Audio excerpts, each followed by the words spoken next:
This is the story of Altis in 1974. The communist takeover, the resulting naval battles between NATO and Warsaw Pact forces, and its eventual recapture by the British. The islands that would become the Republic of Altis and Stratis have known conflict from the early 20th century until modern times. Historians of Altis and Stratis tend to focus on events on land. But locals know they live on islands. They are surrounded and their lives are dominated by thalassa, the sea. And they know the control of the islands inevitably falls to those who exercise thalassocratia, sea power.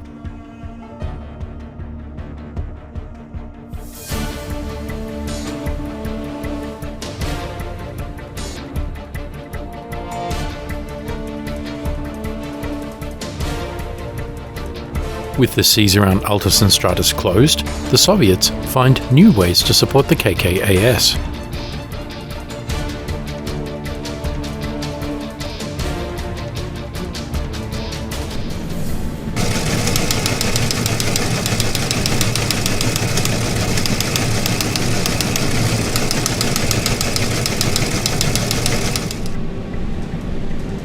Mid-afternoon of 14 August 1974, and HMS Matapan patrols the seas off the port of Kavala in Western Altis, enforcing NATO's quarantine of the former British colony, now dominated by the KKAS and their Soviet allies. The Kavala fishing fleet off her port bow.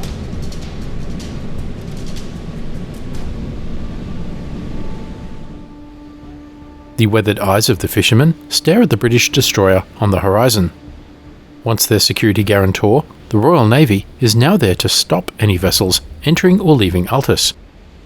The fishermen know they each have a choice to make. Stay or go. Stay in Altis, keep fishing and risk detention by the British and the destruction of their fishing vessels for running the quarantine. Or go to Thessaloniki while they still can. As the Matapan disappears westward over the horizon, the fishers make their choice. Those with family in Thessaloniki, or without family, pull up their nets and head west, following the Matapan to the Greek coast. Others, with family still on Altis, return to the port of Kavala, vowing not to return to sea until the NATO quarantine is lifted. Their decision enrages the Soviet advisors on Altis, who order the fishers back to sea. The next morning, Captain Miller of the Royal Marines and his troop sergeant are in an observation post overlooking the port of Kavala.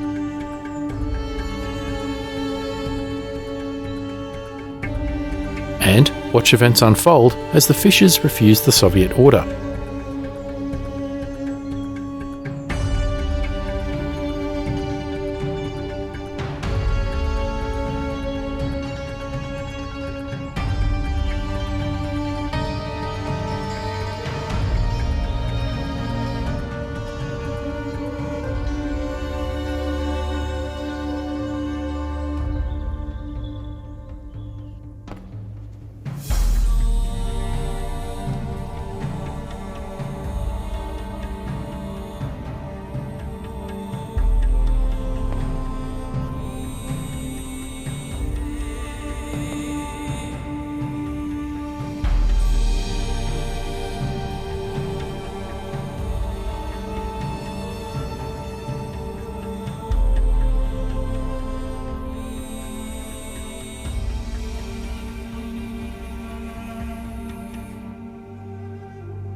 As Miller witnesses the brutal Soviet treatment of British subjects unfold in Kavala port, an ungainly-looking bird moves towards the runway at Chania International Airport on the Greek island of Crete. She slowly unfolds her wings from above her head. revealing a Sea Gannet, operated by the Royal Navy's Fleet Air Arm. Airframe 041, serial number XL449, call sign Owl. The pilot sits perched above the engine block and the twin 8-bladed counter-rotating propellers. He runs up the engine.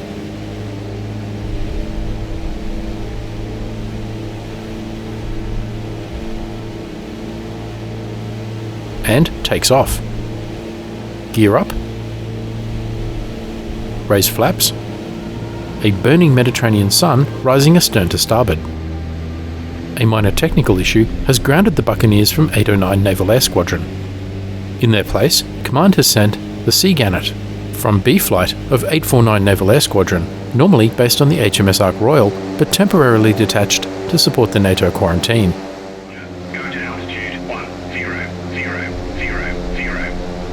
The pilot takes her up to cruising altitude.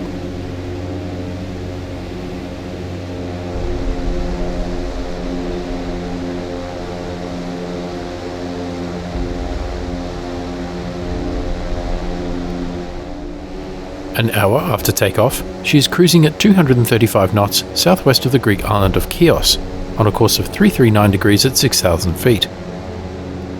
The Ferry Sea Gannet AEW-3 is a British twin-engine, turboprop, 3-seat carrier-based aircraft based on the AS-4 design, but adapted to fit the Fleet Air Arm's need for a dedicated aerial early warning platform to expand the fleet's sensor coverage.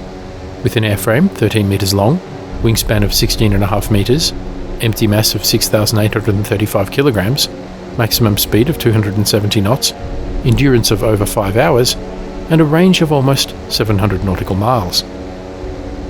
The original fuselage was lengthened to accommodate the AN/APS-20 radar in a radome under the fuselage. The two radar operators sit in the cabin behind the pilot. The AN/APS-20 is an S-band air and surface search radar with a gain of 34.6 decibels, peak power of 1 megawatt, and range of almost 250 nautical miles. The radar normally rotates at 3 or 6 revolutions per minute with a pulse repetition frequency of 300 Hz. But today, the operators are practicing using the radar in passive mode. Rather than transmitting, they are simply watching for radar signals from the Soviet ships, as well as returns generated by the echoes from other radars, such as those aboard the many US vessels in the eastern Mediterranean, and even air traffic control radars. Officially, the Gannet is on a training flight. Unofficially, she is hunting for 2 Soviet ships sighted by the Buccaneers yesterday and suspected of running the quarantine. One of the ships is the Ilya Azarov BDK-104, a Tapir-class Project 1171 landing ship tank. NATO reporting name, Alligator. Sketchy NATO reports from Northwood indicate that Ilya Azarov is probably carrying a cargo of tanks and armoured personnel carriers from the Syrian port of Tartus. Fresh from not being involved in the 1973 war. Destination unknown, possibly back to the Soviet Union through the Dardanelles Strait and into the Black Sea. But probably heading towards the island of Altis and an anchorage in the Pyrgos Gulf. She's being escorted by a Soviet frigate to starboard. A Project 61 class frigate, Bolshoi Protivolodochny Kорабль, or BPK, the Skoryi BPK 729, NATO reporting name, Kashin. Almost 8 o'clock in the morning, local time. Roger, go to altitude 3000. The radar operators in the Sea Gannet have detected 2 surface contacts, one semi-large and one medium. The pilot reduces altitude for visual confirmation and positive identification. Lacking the onboard computer and processing equipment of the American Hawkeye, the operators must train in visual interpretation of the raw radar signals. The information is fed back to a ground support team in Chania using the AN/ART-28 bellhop data link. Track 7107 is classified. Neutral warship. 1940s radar technology, plumbed into a 1950s aircraft, operated in the 1970s. Track 7104 is classified. Neutral or ship. The pilot visually identifies the Alligator, then the Kashin. But their headings are ambiguous. The Kashin appears to be tracking north, towards the Dardanelles. But the Alligator appears to be tracking northwest, towards Altis. And they are unlikely to be splitting up. The pilot will accurately report his observations and his estimate of the ship's respective headings. But this will leave the Northwood analysts only more confused.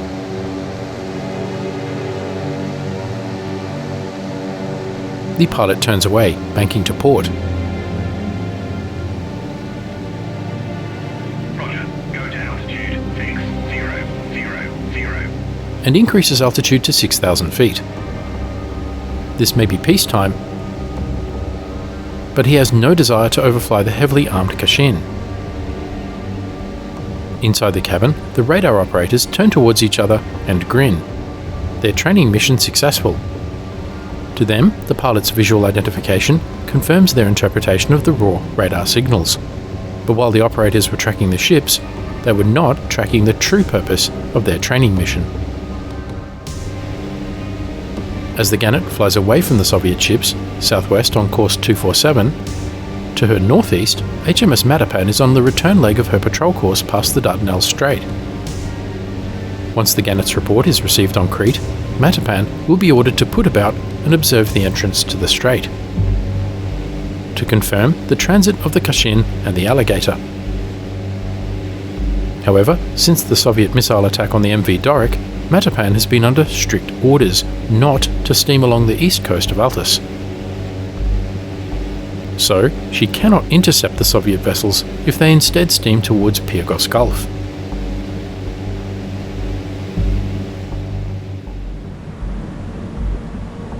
Which, at around 10 o'clock that morning, 15 August 1974, is exactly what they do. With all the overt NATO scrutiny, the captain of the Ilya Azarov has ordered canvas tentage to be erected over the tanks, to conceal them from view. However, there is not enough spare tentage for the armoured personnel carriers.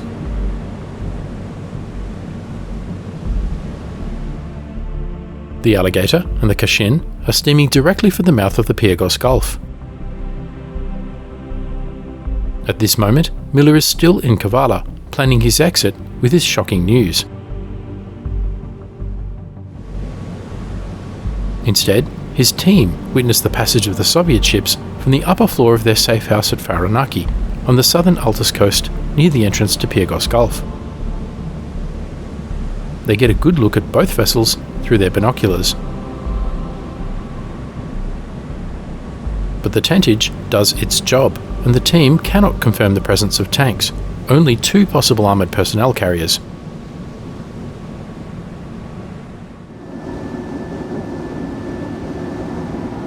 Later that morning, and the Alligator docks at Pyrgos. Есть самый малый вперед.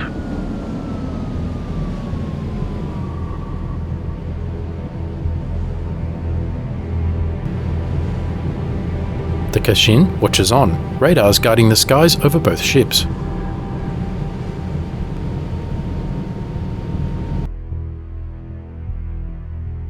The Alligator will not unload her cargo until the cover of darkness.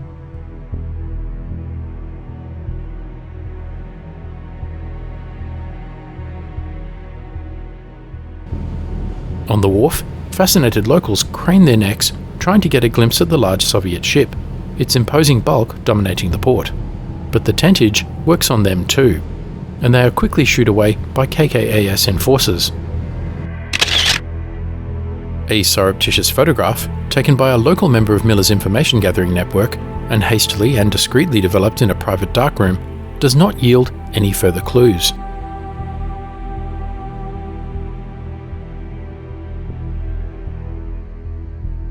Aerodrome Sevastopolya. 09:24 hours Zulu time, 11:24 hours local time. southwest of the port of Sevastopol, on the southwest tip of the Crimean Peninsula. Part of the Ukrainian Soviet Socialist Republic, and home to the Soviet naval base of the Black Sea Fleet.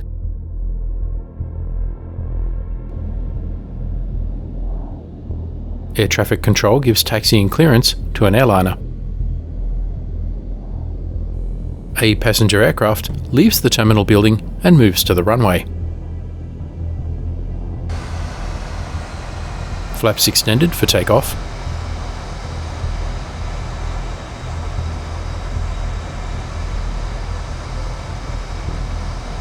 Final pre-flight checks.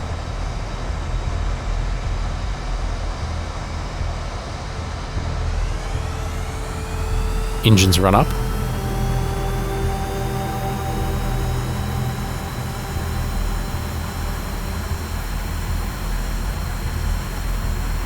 Takeoff roll.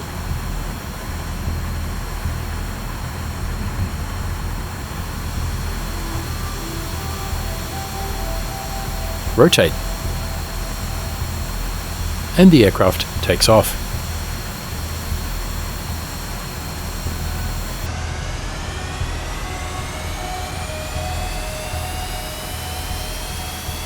The aircraft banks to port. Gear up.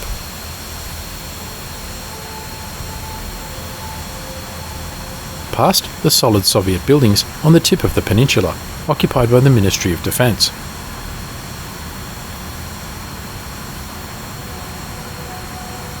And the lighthouse facing south.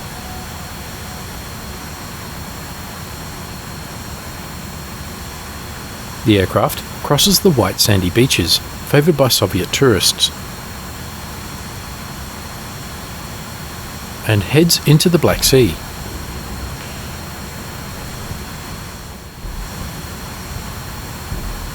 Behind the airliner, the aerodrome Sevastopolya. To starboard, the city of Sevastopol and the wharves and docks of the port.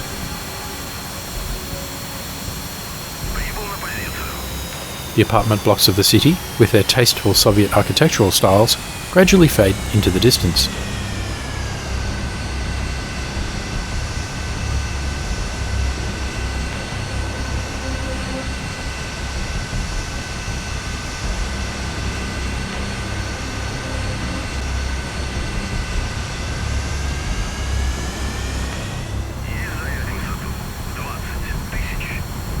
The pilot climbs to 20,000 feet.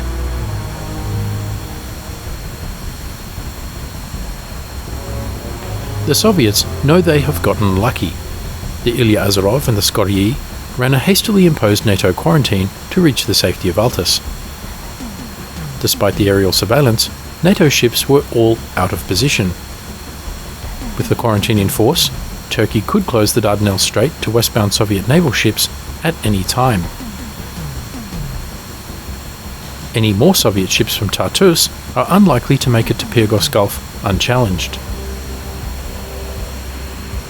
And they may provoke an unwanted incident with NATO.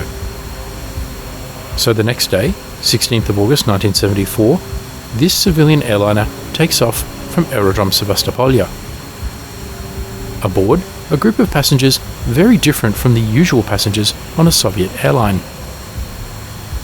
The plane is full to capacity with fit young men, all with close-cropped hair. They all appear to know each other and respond to directions from the slightly older men seated amongst them. And, unlike most passengers, they have no idea where they are going. Although they are surprised when the lunch service arrives over an hour early. Must be a short trip, one observes. Below the cabin, the aircraft's cargo hold does not contain the usual tourist luggage either. The contents of the crates are a mystery to the ground handling crew. But they can guess. Enough not to ask any questions.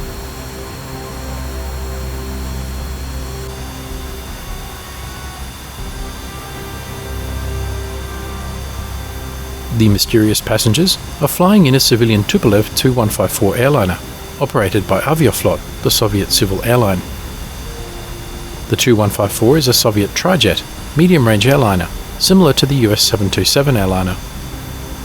The aircraft is used extensively and carries a significant portion of domestic traffic within the Soviet Union. The time now is 0938 Zulu, 11:38 Lima, or local time. Her flight plan, diligently filed with air traffic control at Athens, will take her across the Black Sea over Istanbul, cruising at 20,000 feet at a speed of almost 500 knots. North of the Dardanelles Strait, north of Altis, carefully avoiding the quarantine zone. Then, a slow turn south towards Athens, landing at Ellinikon International Airport. At least, that is the plan.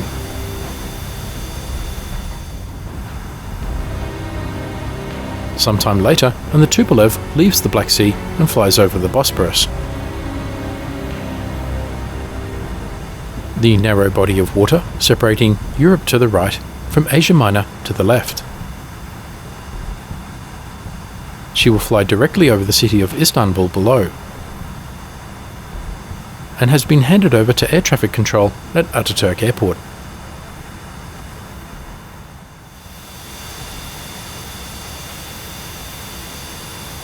Further into the journey, and one observant passenger notes the early lunch service has finished, and the cabin crew have all returned to their seats. The Tupolev is flying over the Greek island of Samothraki in the Thracian Sea. The pilot keys the radio mic. Pan, pan, pan!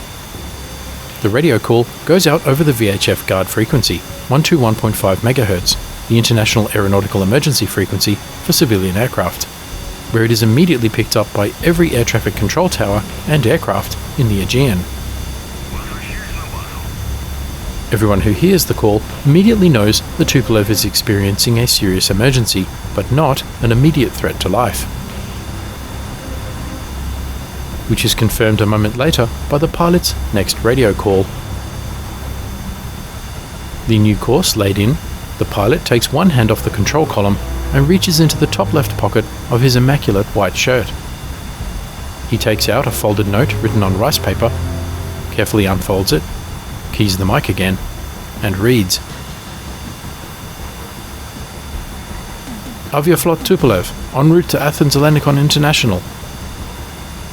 Experiencing engine trouble. Too far for Athens. Or Thessaloniki. Or Istanbul. Diverting now. To Altis International.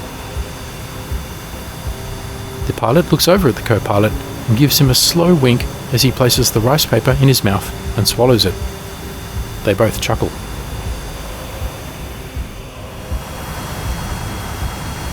The Tupolev descends rapidly towards Altis, using the small port of Achia Triada as a visual reference. The Tupolev lines up on the main runway at Altis International. The runway direction is 0422 and the Tupolev is approaching from the north. In the distance, the aircrew can see the Alligator and the Kashin in Pyrgos Gulf. The passengers on the port side of the aircraft can see them too, and the sight creates a minor stir in the cabin. Gear down, landing flaps set, final adjustments.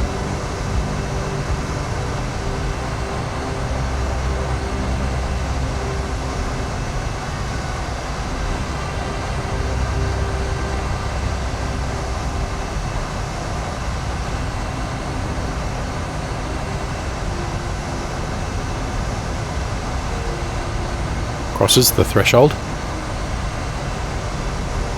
and touchdown.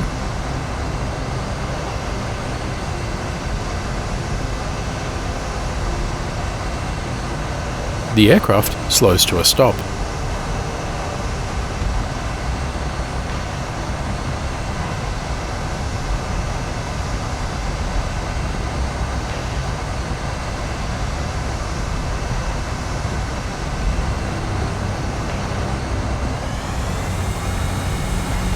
And taxis to the terminal.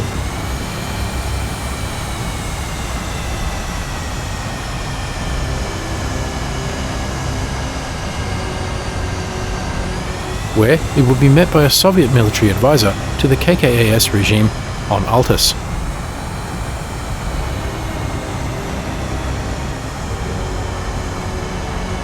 The Altis Airlift has begun.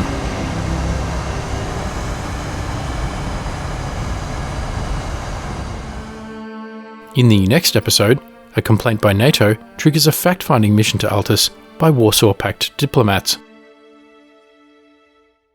Thanks for watching. Please remember to like, comment, subscribe, and donate. And stay tuned for the next episode.